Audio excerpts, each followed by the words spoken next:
जय हिंद मेरे प्रिय विद्यार्थीगण। एक ही लक्ष्य कॉम्पिटिशन एकेडमी कार्यक्रम मंडी में आप सभी का हार्दिक स्वागत है। आज फिर हम आपके लिए लेकर आए हैं मध्य प्रदेश जेल प्रहरी 2020 में जो परीक्षाएं आपकी आयोजित की जा रही है उसका अगला जो पेपर आज जो पेपर हुआ है 12 दिसंबर को, उस पेपर का विश्लेषण। तो हम देखेंगे कि आज का जो पेपर था उसमें कहां से प्रश्न किन टॉपिक से आए थे उनके बारे में चर्चा करेंगे और हम प्रयास करेंगे कि आपको बेहतर अगला जो आपका पेपर होने वाला है उसमें आप बेहतर तरीके से तैयारी कर सके। ठीक, तो देखिएगा आज जो हमने जानकारी उठाई, जो हमें छात्रों से जानकारी मिली, उनमें हमने देखा कि गणित में बीज गणित से संबंधित प्रश्न आपके पूछे गए, क्षेत्रगणित से संबंधित प्रश्न पूछे गए और माध्यिका बहुलक इससे संबंधित प्रश्न भी आपको देखने को मिले। यदि हम देखा जाए तो लगभग 7 से 8 नंबर के प्रश्न इसके बताए हैं। बच्चों ने जो मुझे बताया कि लगभग 7 से 8 क्वेश्चन जो है इससे संबंधित पूछे गए थे। और कल भी हमने चर्चा की थी कि जो हमारे प्रश्न हैं वो इन टॉपिक से आ सकते हैं। तो आपको इससे, हालांकि वो ज्यादा डिटेल्स में नहीं पूछ रहा है, वो इनका बिल्कुल बेसिक्स पूछ रहा है, तो आप लोग इन टॉपिक को जरूर पढ़ें। हल्के में पढ़ लें, ज्यादा डिटेल्स में ना जाए, लेकिन जरूर पढ़ें। अब यदि हम बात करें तो अगला सरलीकरण जो हमारा टॉपिक होता है बोर्ड मास, जिसमें आता है बोर्ड मास के भी लगभग 4 से 5 प्रश्न देखने को मिले थे, जैसा कि बच्चों ने मुझे जानकारी दी। ठीक, तो आप, मैं प्रश्न तो एक्चुअल में आपके सामने नहीं रख पा रहा हूं, लेकिन जो उन्होंने टॉपिक मुझे बताया उस टॉपिक के अकॉर्डिंग हम लोग आगे की अपनी तैयारी कर सकते हैं। अब यदि हम बात करें सामान्य ज्ञान की, जीके की बात करें तो जीके में आज जो प्रश्न आपका पूछा गया था गुरु नानक जयंती, समझ आता हूं, गुरु नानक जी से संबंधित प्रश्न पूछा गया था, जिसमें उनकी किसी पुस्तक का पूछा था कि इस पुस्तक का जो विमोचन हो किन्होंने किया। तो इसका मतलब ये है कि जो हमारे प्रश्न बन रहे हैं इन प्रश्नों में गुरु, जो हमारे सिखों के 10 गुरु हुए, उन 10 गुरु से संबंधित प्रश्न भी आपकी परीक्षा में पूछे जा सकते हैं। जैसा कि आप सभी जानते हैं, पहले गुरु गुरु नानक थे, अंतिम 10वें गुरु गुरु गोविंद सिंह जी थे, या 5वें गुरु जो है आपके अर्जुन देव थे। तो इनसे प्रश्न आपकी अगली परीक्षा में आपको हो सकता है देखने को मिल जाए। ठीक, और जैसा कि आपने देखा होगा कि पिछले 2018 में जो है आपका भारत और पाकिस्तान के बीच में एक कॉरिडोर स्थापित शुरू किया गया था, जब गुरु नानक जी का जन्म जहां पर हुआ है वहां से संबंधित एक कॉरिडोर बनाया गया है, उसका उद्घाटन शायद आपसे पूछ लिया जाए, तो आप इसको अवश्य पढ़ें। मतलब हमारे इतिहास से ही प्रश्न वो एग्जाम में उठा रहा है, तो हो सकता है कि अगले किसी पेपर में आपको मुगल काल से क्वेश्चन देखने को मिल जाए। जैसा कि आज हम देखा जाए तो आज एक प्रश्न आपका मौर्य काल से पूछा गया था कि मौर्य काल में सैनिक को क्या कहा जाता था। तो हो सकता है कि मौर्य काल के अंदर वो आपका पूछ ले कि वहां के जो गुप्तचर होते थे उन्हें क्या कहा जाता है, या मौर्य काल के अंदर जैसे इंडिका की रचना किसने की, इस तरह के प्रश्न भी आपको देखने को मिल सकते हैं। तो आप जो है हमारा जो रूटीन का इतिहास होता है वहां से उठा करके बेसिक से प्रश्नों को पढ़ लें। इनके बाद हम बात करें तो करंट अफेयर से क्वेश्चन भी देखने को मिले हैं आज, जैसे बाल संगम महोत्सव 2019 का पूछ लिया उन्होंने, कहां पर आयोजित हुआ था। तो ये जो प्रश्न है ये इंडिया लेवल का प्रश्न है आपका, मतलब ये स्टेट लेवल का प्रश्न नहीं है, ये प्रश्न आपको पूछा गया। मतलब जरूरी नहीं है कि एमपी जेल प्रहरी का एग्जाम है तो आपसे मध्य प्रदेश से संबंधित जीके ही पूछा जाए, राष्ट्रीय लेवल का जीके भी पूछा जा सकता है और वो पूछा जा रहा है, इसलिए आप लोग इसे पढ़ते रहें। अब यदि हम बात करें आगे तो जैसे इन्होंने पूछ लिया व्यापार सुगमता श्रेणी में मध्य प्रदेश का कौन सा स्थान रहा, तो जैसा कि इस बार 4था स्थान रहा, पहले बार आंध्र प्रदेश रहा। तो जो हमारी रैंकिंग होती है, अब रैंकिंग भ्रष्टाचार के ऊपर आती है, ठीक, रैंकिंग जो होती है स्वच्छता के मामले में होती है। तो इस तरह की जो रैंकिंग होती है इनसे संबंधित प्रश्न भी आपसे पूछे जा रहे हैं। तो आप लोगों को मैं इसकी एक पीडीएफ सेंड कर दूंगा जिसमें सभी अलग अलग स्टेट वाइज या अलग अलग डिस्ट्रिक्ट वाइज जो भी रैंकिंग आई होगी वो सारी आपको मिल जाएगी। अब यदि हम बात करें तो खेल से, जैसा कि हमने कल भी चर्चा की थी कि खेल से हमारे प्रश्न जरूर पूछे जा रहे हैं, और खेल में शंकर लक्ष्मण जो कि भारतीय हॉकी टीम के अंदर कप्तान रहे हैं, इनसे संबंधित प्रश्न भी एग्जाम में पूछा गया है। ठीक है ना, तो हमें स्पोर्ट्स से संबंधित जो है प्रश्न आपके उनको भी पढ़ना है। स्पोर्ट्स संबंधित पीडीएफ में आपको भेज दूंगा, उसे आप पढ़ें। ठीक, मैं ये निश्चित कह सकता हूं कि उससे बाहर आपका क्वेश्चन नहीं जाएगा, लेकिन आप उसे जरूर पढ़ें, क्योंकि मैंने करंट अफेयर्स 2019 और 20 दोनों निकाल के रखे हुए हैं, आप उन्हें पढ़ लीजिएगा। संध्या के बाद संबंधित प्रश्न पूछ लिया गया आपका, मतलब खेल से संबंधित प्रश्न आपके रोजाना पूछे जा रहे हैं। अब यदि हम अलग और भी बात करें आगे, तो जैसा हमने कुछ प्रश्न बच्चों से लिए थे, तो पहला सूती कपड़ा मिल पूछ लिया गया, ठीक, भारत के अंदर जैसे मध्य प्रदेश में आपने देखा होगा नेपानगर में एक कारखाना है, अगवारी कागज कारखाना स्थापित किया गया था, ठीक है ना। चांदी ताप विद्युत केंद्र जो है वहां पर आपका आता है। तो कहने का मतलब ये हुआ कि हमारे परीक्षा में जो चीजें मतलब ज्यादा जो ऐतिहासिक है या जो पहले सबसे पहले जिनकी स्थापना हुई उनसे संबंधित प्रश्न भी पूछे जा रहे हैं। वो एमपी से पूछे जा सकते हैं और इंडिया लेवल से पूछे जा सकते हैं। अब यदि हम बात करें तो इस बार जैसे उसने पूछा है कि पॉली उमरेगा जो अवार्ड है आपका वो किसको दिया गया, वो स्पोर्ट्स से पूछा गया। मध्य प्रदेश में गोहद का किला, जैसे गोहद का किला पूछ लिया उसने, गोहद का किला ये पूछ लिया गया। हालांकि कहां पर आता है, भिंड में आता है।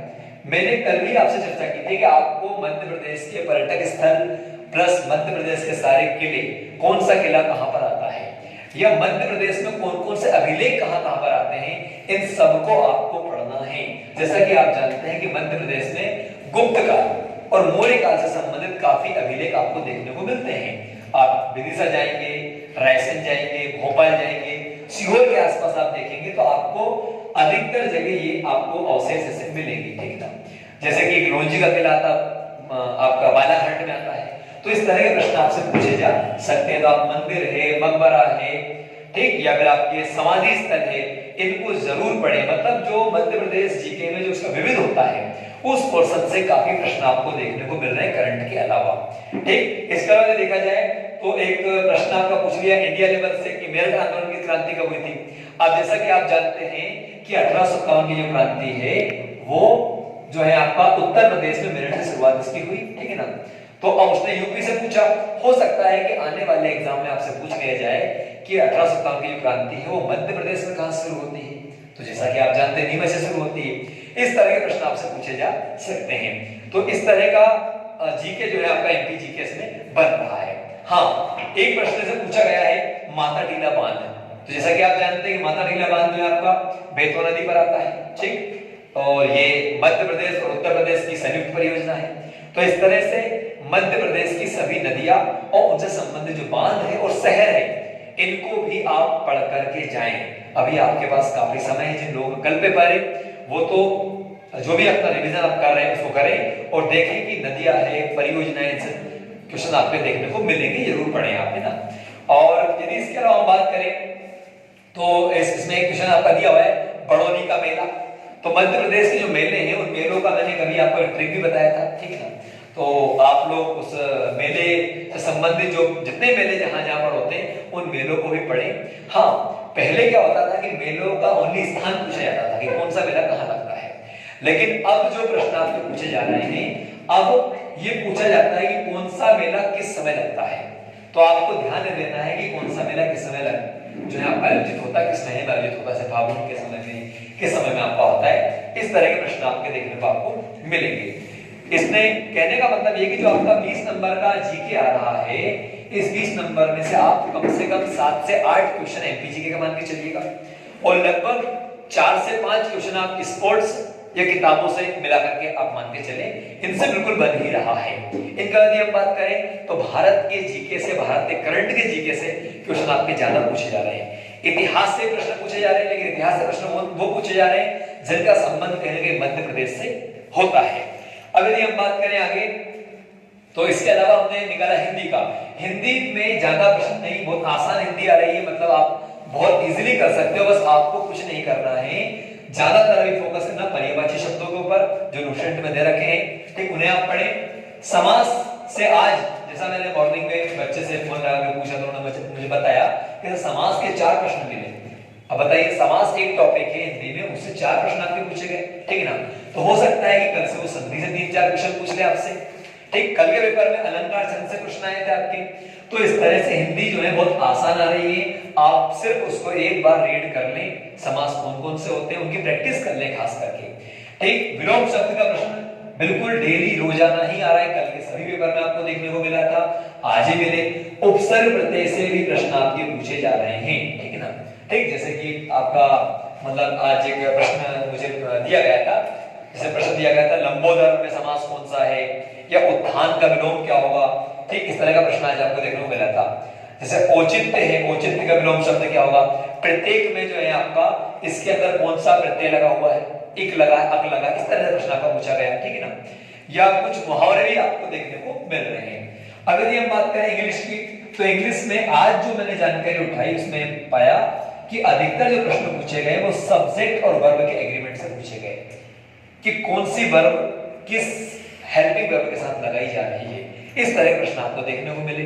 सब्जेक्ट वर्ब एग्रीमेंट के अंदर आपको टेंस से संबंधित प्रश्न भी पूछे जा सकते हैं, ठीक, साथ में वॉइस भी आपका आ सकता है, इस तरह के प्रश्न। हालांकि मैक्सिमम टेंस या मॉडल, ये दो टॉपिक से इसके अंदर प्रश्न आपके बनते हैं जो पूछे आपसे जा रहे हैं। हाँ, आज कुछ प्रश्न जैसे बच्चों ने मुझे बताया था कि सर नाइदर नॉर का प्रयोग पूछा था, नाइदर नॉर जो है आपका कंजंक्शन से प्रश्न पूछे जा रहे हैं, ठीक, आर्टिकल में 2 से 3 प्रश्न आपके पूछे गए थे, इस तरह के प्रश्न पूछे गए हैं। और अपोजिट वर्ड और आपके जो सिनोनिम्स होते हैं, समानार्थी होते हैं, उनके भी कुछ प्रश्न आपके पूछे जा रहे हैं, तो आप इसको पढ़े।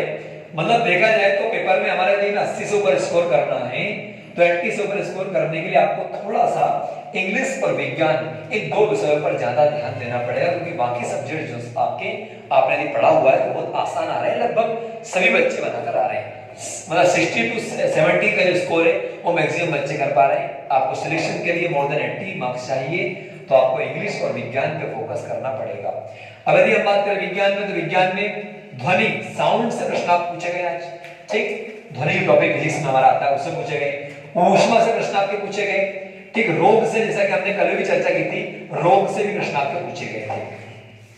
यदि हम बायोलॉजी की बात करें, बायोलॉजी में रोग है या पेशी ऊतक, जो हमारी पेशी होती है या जो हमारे ऊतक होते हैं, उनसे संबंधित कुछ प्रश्न आपके पूछे गए थे। बच्चों ने एग्जैक्ट तो नहीं बताया प्रश्न क्या था, लेकिन उन्होंने बताया कि सर कुछ पेशी ऊतक टाइप का कुछ पूछा गया था।